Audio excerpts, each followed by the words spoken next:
پہلے پاک کوئی نبی ہوتا تو عمر ہوتے. وہ تو ہو ہی نہیں سکتا نا, وہ تو ہو ہی نہیں سکتا. آج تک آپ نے دیکھا کہ ایک شخص نے 50 سال بتوں کی عبادت کی ہو؟ او بھائی یاد میں آپ شیخ صاحب مجھے ایک بتاؤ یار, شیخ صاحب مجھے بتاؤ,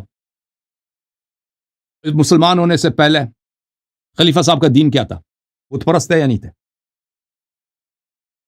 شیخ صاحب, رؤوف صاحب کٹ گئے جی, رؤوف صاحب کٹ گئے جی.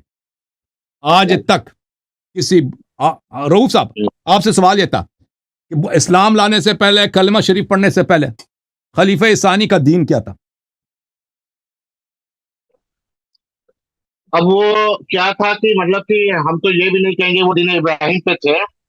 بت پرست ہے نا, بت پرست ہے بھائی, بت پرست ہے, بت پرست ہے, بت پرست ہے بھائی, کہا جا سکتا ہے. ہاں جاہلیت کے زمانے میں بت پرست. اب مجھے بتائیں, آج تک آپ نے دیکھا سابقہ ہندو, سابقہ بت پرست پکڑ کے اللہ اس کو نبوت دے دے؟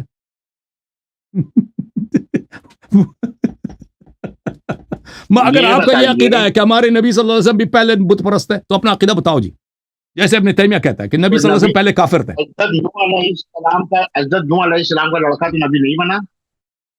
آپ کا یہی معیار ہے تو ادھر بھی آ جائیے تھوڑا. نوح کا بیٹا نبی نہیں بنا کیونکہ وہ تو تھا ہی کافر نا. عرض یہ ہے کہ کافر کیا نبی بن سکتا ہے؟ تو ساتھ رہ کے ان کی صحبت میں رہ کر بھی نہیں ہوئی. یہ کوئی ٹھیک معیار نہیں ہے نا. ٹھیک ہے بھائی, نبوت ہم نے نہیں کہا کہ بھائی جو بھی نبی صلی اللہ علیہ وسلم کا رشتہ دار ہے وہ اچھا آدمی ہے. ہم یہ تو نہیں کہتے جو ان کی صحبت میں جو بھی رہتا ہے اچھا آدمی. بات یہ ہے کہ ایک بت پرست کو جس کی عمر داڑھی سفید ہو گئی ہے, عمر گزر گئی ہے, وہ بتوں کے سامنے پوجا کرتے ہوئے لوگوں کو مارتے ہیں کہ بتوں کی تم احترام نہیں کرتے, بتخانہ جاتے ہیں روزانہ, ایسے شخص کو نبوت کبھی ملی ہے؟ اللہ کے فضل, اللہ کا فضل ہو سکتا ہے کہ نہیں؟ اللہ کے فضل سے نہیں, ایسا فضل اللہ کے فضل میں تو کبھی تو نہیں. 1,24,000 انبیاء نا, اس میں سے 1-2 کو دکھایا کہ سابق بت پرست کو, سابق مثلا بت پرست کو اس کو کیا ملا ہے؟ نبوت ملی ہے جی. اللہ کے فضل میں تو کوئی کمی نہیں نا, آپ دکھائیں نا, صرف عمر پہ ہی فضل کرنا. چاہے اس کو نبوت نہیں, مگر تب بھی وہ ولایت ابراہیم ادھم رحمۃ اللہ علیہ, مصر حافظ رحمۃ اللہ علیہ نے 100 ختم کیا اور ان کو اللہ کا اور پھر دیکھیں یہ اسلام لانے کے بعد بھی میں نے اپنی کتابوں سے دیکھا کہ صحابہ نے شہادت دی کہ فضل غلیظ ہے, اخلاق نہیں ہے اس شخص کا, ٹھیک ہے نا. آج تک اللہ نے کسی فضل غلیظ کو نبی بنایا؟ یہ تو کلمہ پڑھنے کے بعد بھی فضل غلیظ تھا, بد اخلاق کو نبوت دیا. ایسا نہیں او بھائی, وہ دیا تو صحابہ جھوٹ کہہ رہتے ہیں کہ فضل غلیظ نہیں ہے. صحابت کی بات تو آپ پہ حجت ہے نا. حضرت صحابہ کی بات ہماری, مگر حضرت عمر رضی اللہ تعالیٰ کی جتنے, آپ کو پتا ہے امام بخاری نے کیا کہا ہے المفرد میں کہ اللہ تعالیٰ نے 20 جگہ حضرت عمر کی بات موافقت کیا ہے. یہ سب کفر ہے, واللہ کی قسم یہ کفر ہے. ان باتوں میں کیا ہے کہ ابو بکر, عمر اور رسول صلی اللہ علیہ وسلم میں اختلاف ہے, اللہ تعالیٰ عمر کی تعریف کرتا ہے نا. اللہ کی قسم یہ سب کفر ہے. بالکل یہ سب کفر ہے. دیکھیں یہ ان کا عقیدہ کیا ہے, انہوں نے اپنی کتاب میں موافقات عمر جو ہے نا, موافقات عمر, اس کے اکثر راوی خود عمر بن الخطاب ہے. عمر بن الخطاب اپنی تعریف کرتے ہوئے کہتے ہیں کہ اللہ تعالیٰ فلان جگہ پہ میں نے رسول صلی اللہ علیہ وسلم کو ایک اجازت دیں. مثلا اس کے موافقات میں کیا ہے, میں یہ دیکھو, میں آپ کو یہ دیکھیں, یہ کفر ہے کہ سراسر کے نہیں. ہاں بھائی صاحب میں آپ کو دکھا دیتا ہوں, دیکھیں موافقات, اس کے موافقات میں کیا ہے. اب دیکھیں واقعاً یہ اس عمر بن الخطاب کیسے بہترامی کرتے ہیں کہ رسول صلی اللہ علیہ وسلم کو میں نے فلان بات سمجھانے کی کوشش کی, انہوں نے نہیں مانا تو اللہ نے ان کو ڈانٹا ہے, میری تائید کی. یہ موافقات عمر ہے کہ اللہ تعالیٰ نے میری موافقت میں آیت نازل کی. یہ کتاب بخاری ملاحظہ کریں, یہاں پہ حدیث نمبر ہے 4483 اور راوی خود بھی عمر بن الخطاب ہے.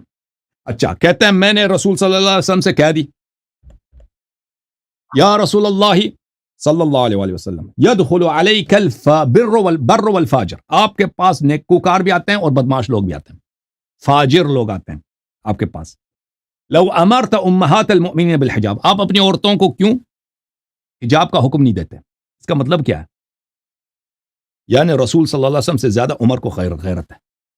رسول, اس کا مطلب کیا ہے؟ رسول صلی اللہ علیہ وسلم کے گھر میں ان کی جو خواتین ہیں وہ بے حجاب پھر رہی ہیں, اور وہاں پہ بدماش بد کردار لوگ آتے ہیں, دیکھتے ہیں ان کو, پیغمبر کو پرواہ نہیں ہے.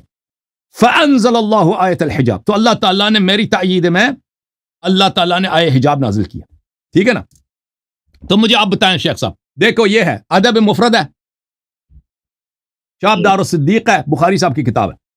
عائشہ کہتی ہیں قالت كنت آكل مع النبي صلی اللہ علیہ وسلم حیثہ, میں نبی صلی اللہ علیہ وسلم کا عرب کا کوئی کھانا تھا جو وہ اکثر وہ گوشت اور آٹا وغیرہ کو ملا کے اس طرح شوربہ وغیرہ بناتے تھے. فمر عمر صاحب بھی آئے, فدعاه فاکل, اس کو بھی بلایا کہ آؤ میرے ساتھ کھانا. فاصابت يده اصبعي, تو میرا جو ہاتھ ہے عمر کے ہاتھ سے ٹچ ہو گئی. فقال حس لو اطاع فيكن ما رأتكن عين, اس نے مجھ سے کہا کہ پیچھے ہٹ, اگر یہ شخص, رسول اللہ بھی نہیں بولا, لو اطاع فيكن, اگر میری بات ازواج کے متعلق مانا جاتا, آپ لوگوں کے متعلق میری بات یہ مانتا, ما رأت کو عین, آپ کو کوئی شخص دیکھتا بھی نہیں. دیکھو سردار انبیاء صلی اللہ علیہ وسلم ان سے زیادہ غیور کو, ان کی اپنی حدیث ہے, ما خلق اللہ تعالی اغیر منی, کہ مجھ سے زیادہ صاحب غیرت کسی کو خلق نہیں کیا. تو یہ شخص ان کے بارگاہ میں ان کی عورت ان کی بیویوں سے خطاب کر کے کہتا ہے کہ اگر میری بات مانا جاتا آپ تو آپ لوگوں کو پھر کسی کے آنکھ نہ لگتی. فنزل الحجاب, تو اس وقت حجاب نازل ہوئی. ایک منٹ, ایک اور حدیث دیکھو, حدیث نمبر 4795. خرجت سودة بعدما ضرب الحجاب لحاجتها, حجاب آ گئی تھی تو سودا کس, وہ زیادہ تر وہ پیشاب کرنے کے لیے باہر جاتے تھے نا, گھر میں تو کمرے میں تو نہیں ہوتا تھا نا, وہ صحرا میں جا کے کرتے تھے, وہ اپنے قضاء حاجت کے لیے نکل گئی باہر.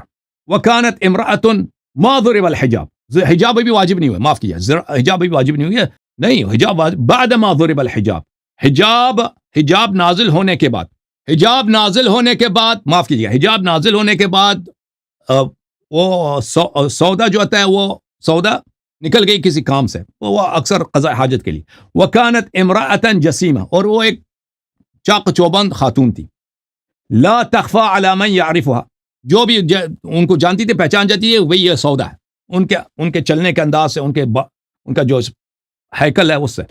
فرآہ عمر بن الخطاب نے اپنی نظر ان پہ پڑی ہے.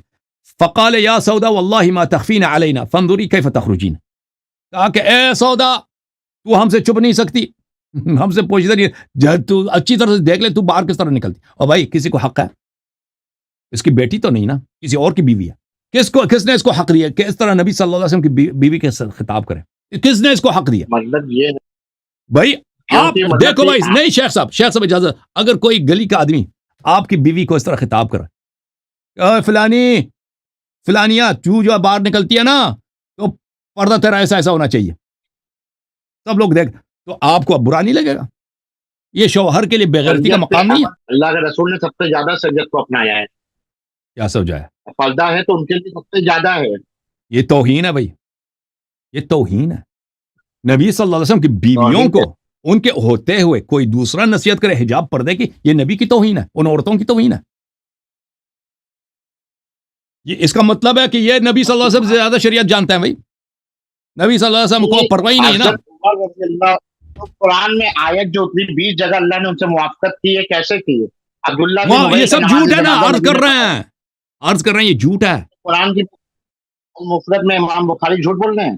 بالکل یہ عائشہ اور عمر, یہ کیونکہ ان کے فضائل ہیں نہیں.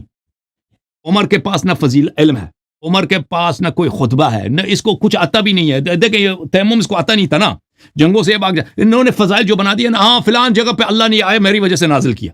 عائشہ کی وفات سنہ 57, اجازت دیں, عائشہ کی وفات سنہ 57, نبی صلی اللہ علیہ وسلم کے وفات کے بعد 47 سال, ٹھیک ہے نا. اکثر لوگ اب وہ صحابہ مر گئے ہیں, اور بھائی نئے لوگ اب مسلمان ہو کے مدینہ آئے ہیں, تو ان کو سنا دینا کہ بھئی فلان آیا, عمر کی فضیلت میں داخل ہوئی, فضیلت میں نازل ہوئی ہے نا, تو ان کے لیے فضیلت بنانا ہے, یہ سب جو غلط ہے. اس کی دلیل کیا ہے کہ یہ فضائل رسول صلی اللہ علیہ وسلم کے غیرت کے خلاف ہیں, ان کے شخصیت کے خلاف ہیں, کہ پیغمبر صلی اللہ علیہ وسلم کے گھر میں فاجر افراد آتے ہیں, ان کو پرواہ نہیں ہے, عمر ان کو سکھا رہے ہیں, اور ان کے موجودگی میں کوئی قید ہے. بھائی آپ کے موجودگی میں, آپ گھر میں موجود ہونا, آپ کا مہمان آپ کی بیوی سے قید ہے کہ اگر میری بات مانی جائے آپ پہ کسی کا آنکھ نہیں پڑے گا. اس کا مطلب آپ کے لیے بے عزتی نہیں ہے؟ مجھے بتاؤ. ایسا ہے کہ کسی کو رائے دینے سے کسی کا نہیں ہو جاتا, اور اب یہی رائے دیکھو, حضرت آدم علیہ السلام کو جب اللہ تعالیٰ نے بنانا چاہا تو فرشتوں سے مشورہ کیا کہ فرشتوں میں زمین پر اپنا ایک خلیفہ بنانے والا مشورہ نہیں کیا، خبر دیا ہے، تو فرشتوں نے خبر کیا دیا کہا؟ انی جاعل فی فرشتوں الارض نے کہا کہ خلیفہ، اللہ مشورہ نہیں کیا، اللہ نے مشورہ کیا. دیکھو یار یہ حالت ہے ان کی، اللہ نے مشورہ کیا. اللہ نے مشورہ کیا. یہ آپ اجازت ہے جی، اللہ نے فرشتوں آدم خلق کروں، اچھی بات ہے، چلے بنا لیتا ہوں، آدم بنا لو، ہے جی، اللہ نے مشورہ کیا. وہ فرشتوں نے کیا کہا؟ اے اللہ یہ زمین پر خون ریزی کریں گے، کیا ہم تیری عبادت نہیں کرتے؟ وہ خود خواہش مند ہے نا خلیفہ ہے کہ بننے کی. نہیں؟ خلافت بڑی مقام ہے، وہ کہتے تھے کہ ہمیں چاہیے، وہ خواہش مند ہے کہ ہمیں بنایا جائے، انہیں آدم کو نہ بنایا جائے. آپ کی خدمت میں عرض ہے، دیکھو شیخ صاحب، آپ نے اس سوال کو دیکھو کہ اس میں رسول صلی اللہ علیہ وسلم کی توہین ہے. کوئی شخص کسی کے گھر جائے، ٹھیک ہے نا، اس کی بیوی کے حجاب پہ اعتراض کرے، یہ شوہر کے لیے مرنے کا مقام ہے، شوہر کی بے عزتی ہے. اور پھر کہہ دے ہاں یہ میرا مشورہ نہیں مانتا، اگر یہ مانتا تو بھئی آپ کو کوئی بغیر حجاب کے دیکھنے کی ضرورت نہ ہوتی. تو لازمی بات ہے کہ یہ مرد سے زیادہ بغیرت ہے، اس مرد کی غیرت نہیں ہے، اس کی غیرت. اور یہ کس کے متعلق کہا جائے؟ رسول اکرم صلی اللہ علیہ وسلم کے متعلق.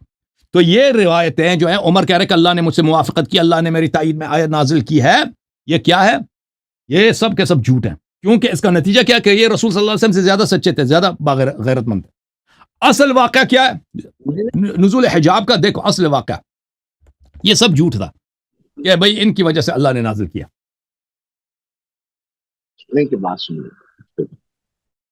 ہاں اصل واقعہ ادب مفرد میں بخاری میں جو روایت کی صحیح سند کے ساتھ، یہ زینب ابن بنت جحش کا واقعہ ہے، وہ کافی طویل ہے، وہ اس میں عمر کا نہیں ہے بھائی، ٹھیک ہے نا، کہ کیوں نبی کریم صلی اللہ علیہ وسلم پہ حجاب نازل ہوا ہے، ٹھیک ہے نا. اس میں یہ عمر کے نسائی کا کچھ ہے ہی نہیں. یہ جو کہہ رہا ہے کہ اللہ نے میری وجہ سے نازل کیا، یہ غلط ہے.